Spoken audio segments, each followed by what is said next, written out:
नमस्कार दोस्तों, आज मैं आपको सुनाऊंगा एक गरीब को जूतों में क्या मिला। एक बहुत ही सुंदर कहानी। एक बार एक पिता और पुत्र खेतों में से घूमते हुए कहीं जा रहे थे, तो उसके पुत्र ने देखा कि एक खेत के पास एक बहुत ही पुराने जूते रखे हुए थे और वो जूते पास ही एक खेत में काम कर रहे मजदूर के थे। तभी पुत्र को उस गरीब मजदूर के साथ एक मजाक करने की सूझी और उसने अपने पिताजी से कहा कि पिताजी, क्यों ना आज इस मजदूर के साथ थोड़ी शरारत करें। हम इसके जूते छुपाकर एक झाड़ी के पीछे छुप जाएंगे और जब वो मजदूर अपने जूते वहां नहीं पाकर बहुत परेशान हो जाएगा और वो अपने जूतों को इधर उधर ढूंढेगा तो बहुत मजा आएगा ना पिताजी। और ये मजे वाली बात मैं अपने सभी मित्रों को भी बताऊंगा। पुत्र की ऐसी बात सुनकर उसके पिताजी उससे बहुत ही नाराज होते हुए बोले कि बेटा, किसी गरीब और बुजुर्ग इंसान की जरूरत के सामान के साथ ऐसा गंदा मजाक कभी नहीं करना चाहिए, क्योंकि जिन चीजों की कीमत तुम्हारी नजरों में कुछ भी नहीं, वो उस गरीब मजदूर के जीवन में बहुत ज्यादा कीमती है। और अगर तुम्हें उस गरीब मजदूर के साथ कुछ शरारत ही करनी है तो मेरे साथ आओ, ये कुछ पैसे लो और उस गरीब के दोनों जूतों में रख दो, फिर देखना क्या होता है। तभी उसका बेटा अपने पिताजी से कुछ पैसे लेकर उसके पुराने जूते में डाल देता है। पैसे डालकर वो दोनों ही एक झाड़ी के पीछे छिप जाते हैं। तब कुछ ही समय बाद वो गरीब मजदूर खेतों में से अपना काम खत्म करके जब अपने जूते पहनने लगता है तो उसे जूते में कुछ कठोर सी चीज महसूस होती है। तो जैसे ही वो मजदूर उस जूते में अपना हाथ डालकर देखता है तो वो क्या देखता है कि उसके जूतों में कुछ पैसे पड़े हुए थे। तभी वो मजदूर पैसे जूतों में से निकालकर अपने चारों तरफ देखता है, क्योंकि वो सोचता है कि कहीं किसी ने उसकी मदद तो नहीं की।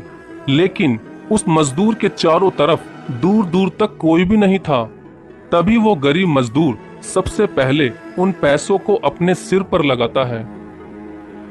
लेकिन जब वो गरीब मजदूर अपना दूसरा जूता पहनने लगता है तो उसे उसमें भी कुछ पैसे मिलते हैं। उन पैसों को देखकर तो वो मजदूर अपने घुटनों के बल जमीन पर ही बैठ जाता है और आसमान की तरफ देखकर फूट फूट कर रोने लगता है और रोते हुए भगवान से हाथ जोड़कर कहता है कि हे भगवान, उस इंसान का लाख लाख शुक्रिया अदा जिसने आपके माध्यम से मुझे ये पैसे दिए। सुबह से मैं यही सोच रहा था कि मेरे भूखे बच्चों को आज मैं खाना कहाँ से ला कर दूंगा, क्योंकि मेरे सारे पैसे तो पत्नी की बीमारी में ही लग गए थे। इसलिए आज मैं उस इंसान का मन से शुक्रिया अदा करता हूँ जिसने आज मेरी इतनी ज्यादा सहायता की है। भगवान करे उस इंसान के बच्चे कभी भी भूखे ना रहें और वो हमेशा सुखी रहे। ये कहते ही वो मजदूर उन पैसों को लेकर रोता हुआ अपने घर चला जाता है।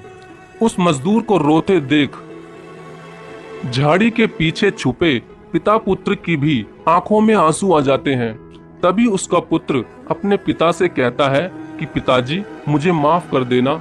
आज के बाद मैं कभी किसी गरीब को परेशान करने की नहीं सोचूंगा और हमेशा मैं गरीबों की जहां तक हो सकेगी सहायता करूंगा।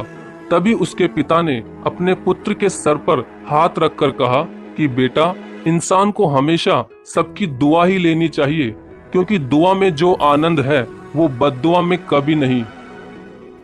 तो दोस्तों, कभी किसी गरीब का उसके जरूरत की वस्तु के साथ मजाक या कोई भी छेड़खानी नहीं करनी चाहिए, क्योंकि दोस्तों, मानो या ना मानो, गरीब का एक एक सामान उसके लिए बहुत ही कीमती होता है।